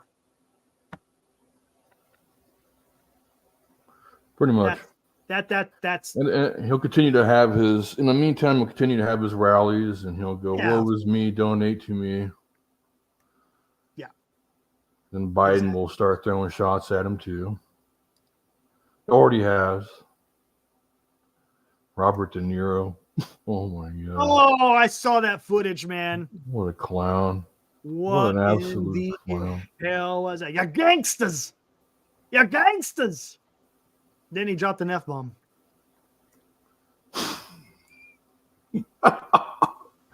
What? Funny how that works. Oh, brother. Shit. Well, PK, I wouldn't put too much stock in the old Kings, man. They stumbled into a good team for the last couple of years. Vivek's kind of an idiot. I mean, this is what it is, man. Enjoy the ride while it lasts, though. Yeah. For what it is. So I'm thinking about going to the one of the Giants games over here in Phoenix next week. Oh yeah, they're supposed to be down there next week. So about heading there on Friday. For Nice. me, that's going to be if I go there, I'm going to be doing I'm gonna be staying in Phoenix overnight. Well, it was a couple of days ago. I guess the Biden campaign trotted him out there for a speech. Right there on the court step or something like that. Yeah, something like that. All you're doing, it was asking for trouble. And he was, basically giving a speech that Trump's a dictator. Orange man bad, Biden good. Yeah. And then the protesters started getting after him. Then he started yelling at the protesters, calling them gangsters. And then he dropped some F-bombs on them. So, yeah, that's Are you going Wednesday, Dan? See about going Friday. I was going to spend the day there, spend the night there in Phoenix or in Scottsdale. Kind of spend the weekend in Scottsdale looking around. Who's pitching, though? Shit, I don't know. I really don't care. Well, I see Zach Gallen had to leave the game today. Yeah, he's on the IL. For what, though? What was it for? Oh, shit, great Was question. it elbow? Check a look. If it's an elbow, who has him? Hold on. Who's the next victim? Hamstring. Interesting. A hammy. How the hell do you do that? He must have been clenching his butt.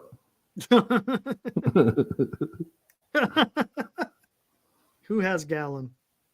Gosh dang.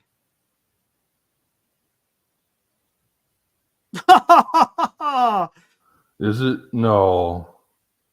It's Mike. He's Tranquilo Camilo, right? Yeah, he is. Yeah, he is. I'm pretty sure. Damn, he takes another hit. Mike takes another hit. You can't add nobody. And he can't add nobody. You can put him on the IL all you want. It's not gonna matter. Yeah. Might as well just keep it in rotation. Yeah, can't make no move. Oh my god, that's why he's gonna just. Wow. Did you see who I picked up today? Oh no, who'd you pick up? I picked up Jelly. Hey, that's not a bad option though. Yeah, I know. I lost Minter, went on the the IL. So I was like, I'll get Jelly. Jelly will give me a couple of innings and probably a pretty good ERA and a whip. So why not? Yeah, Time to offer Mike another trade. Everyone, man. Blood in the water, man. Blood in the water. I haven't touched any of my pitching here in a while. I already did the standings earlier. I was thinking about trading Crochet earlier. Freaking Imana got crapped the bed for me. Well, Imanaga. Yeah, he had a bad outing. But hey. Yeah, you got shelled. I saw like that I said, one. I think a lot of people's pitching is going to really take a hit because it's going to turn over here real quick. Like I said, the weather is warming up, and balls are going to start flying. That's why I'm a little nervous about having Tristan McKenzie on my damn roster right now. That dude gives up way too many hits. Holy crap! Here, we'll take a look at this before he'll give you all kinds of strikeouts, but here we go. Snell's Bell still on top. Gained 2 points today, sitting at 96. Dilly minus a half a point, sitting at 93.5. Aaron Lost, nothing like it, known as Aaron Lost, gained a half a point, sitting at 70.5. Carlo P, minus a half a point, sitting at 70. Senior gained 2.5 points, had a good day, sitting at 65.5. Hopes and dreams. Good old Will gained a 1.5, sitting at 64.5. Only a point behind Senior. Cliff, who changes his name daily, lost a 1.5, 63.5. Again, Tranquilo Camilo Mike lost a 1.5, sitting at 63.5, tied with Mike or Cliff. Then myself, I lost a 1.5. Had a crappy day. Hardly had anyone play. Sitting at 52. There's 3 of us sitting at 52. Matt to the rescue gained a 1.5, also at 52. Glenn, bottom, fell out, minus a 1.5, sitting at 52. And then good old Robert, -1, sitting at 37. You know what's funny is that number 7 to 2-7 places there used to be at the top. Yeah, I know. Yep. Cliff was at the top for a while. Jung Bruce Lee. They were sitting at the top for a while. And matter of fact, Glenn, he hit the number 1 spot at one time. Yeah, he was sitting at the top with him and Vince were at the top for the longest time. Yep, and Vince has not. I think the lowest Vince has ever gotten is maybe third or fourth. Yeah. That's it. He knows Carlo P. So this is Carlo P's first time doing fantasy baseball. I know. He's killing it, man. But you know what? Look, like I said, there's a lot of guys. I mean, if getting 70 points is not exactly right. You know what I'm saying? 120 is the max. So I mean, you're. It's not exactly. It's okay. But those two guys on top are who taking it away. Yeah. I can't make any moves until I move Langford off the IL. What? No, you should be able to make a move. You can make moves with the guys on the IL. Because that doesn't count against the run. No, it doesn't count against the roster. Well, you have to have a clear. If you're going to pull them off the IL, then you have to clear a bench spot for them. Yeah, right. Or you could put him in the starting lineup. He just doesn't get any. Does that mean I have to drop someone off? Try to move him to the bench, but it wouldn't work. Was your bench all the way full? Yeah, it'll tell you if it's full. It should tell you if you got max roster. Oh, he's not on the IL anymore. And if you don't have a bench spot for him, yeah, now you're running into some trouble. Since you got to drop somebody if you want to keep them. With the IL, you have to be tracking that, because as soon as they come off the IL, you got to have a spot ready for them, right? Oh yeah, I got Garrett Cole coming back, man. That's what I'm talking about. Gonna drop that bum McKenzie. Mackenzie Gore, on the other hand, I'm gonna keep though. Mackenzie Gore, oh my god, that guy's good. Jesus. Nice. Picked him up off the waivers like a month ago. You may just have to DFA Langford, Dan. Maybe. Yeah, he's not really. Oh, replace him with Manoah or Darvish. Okay, I see what you're saying. Oh, sorry, Manoah got the little elbow hurt. Yep, and Darvish has got something going on. He only went 3 innings. Oh, really? Yeah. Jeez, what the hell? I know, man. These pitchers going down all over the place. Give him that damn spider attack again, man. What the hell we doing? Oh, yeah.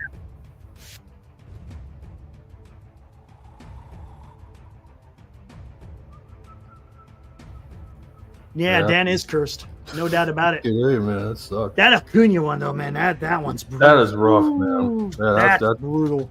That's dookie. And it sucks the way it happened. I mean, all he did is he went to steal and then went back the other way, and then knee went one way and the body went the other. God, I was thinking about the other day. I was actually making a move for Acuna. Oh, yeah? I'm glad I didn't go through. Nice. I'm done trading for a while. Yeah, I'm done. I'm good for now. Just let it ride. Again, you try to chase this stuff to a certain extent, and you're just going to be spinning your wheels. But if somebody wants Crochet, on the other hand, I might contemplate that. I might contemplate moving Crochet for I had him for a while. He's good. Yeah, he's not bad. He's doing good. Doing real good. I know. I traded Senior Flaherty. Flaherty almost damn no hitter today. Woo! You're getting some good points, man. Not me. That's 90% of the fun. With baseball, the problem is you're almost to a certain extent you're lagging behind. You got to get them before they go on that run, because sometimes that run doesn't last a while, and then it's all of a sudden you're right back to where you were. Yeah, you got to be careful. Yeah, it's going to be interesting, man. When some of these guys, poor Mike. Oh man, everybody's whipping ERA. Everybody's whipping ERA is, I think, no, I shouldn't say every. Mine's garbage. Look at this. What is mine? My ERA is 4.23 and a 1.20 whip. Hold on. Where's Senior? 3.65 and 1.22. At least you're not in the fours like I am. Freaking Yeah, I think idiots. I'm in the fours too. Idiots. Snell's Bell sitting at 304, man. Look at Dan. Sub 3. 2.97. His strength is pitching, but boy, their offense pretty dookie. Okay, Dan. Oh, okay. Pretty dookie. Says it's not his. It says the whip doesn't belong to him. Yeah, his pitching's been fantastic. No doubt about it. And what it is some of these relievers, that's what's freaking. You get one bad outing, and then Oh, they blow a save and it ruins your day, man. I don't even they get one run and in one inning, and there it is, 9 ERA right Infinity. there. Infinity. It's like, Exactly. I get so pissed. I'm like, what is this? Infinity. Oh. I mean, or even worse, they got a guy that they leave a guy on base, or they got a guy on base, and the guy smacks a 2-run home run. It's like, oh, okay, now you get 18 ERAs. Like, holy crap, man! Like, how am I gonna get back from this? Exactly, dude. That's exactly. That's why I don't have relievers. Screw them, man. Oh man. Yeah, that's why I just use relievers as for my whip and ERA. That's it. But when they fail at that, you're like, but you got to watch your innings pitched. Yeah. See, for me, I'm good because I'm at like almost minus 100.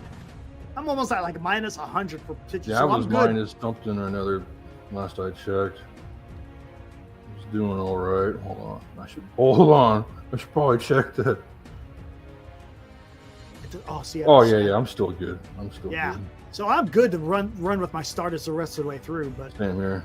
But they got to do something, man. I gotta get some freaking wins.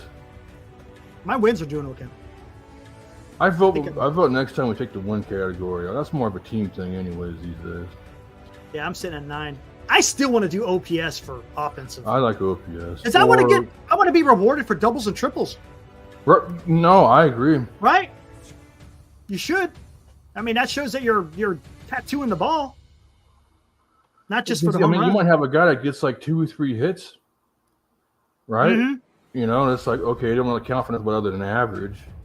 Maybe keep the stolen base, get rid of just runs.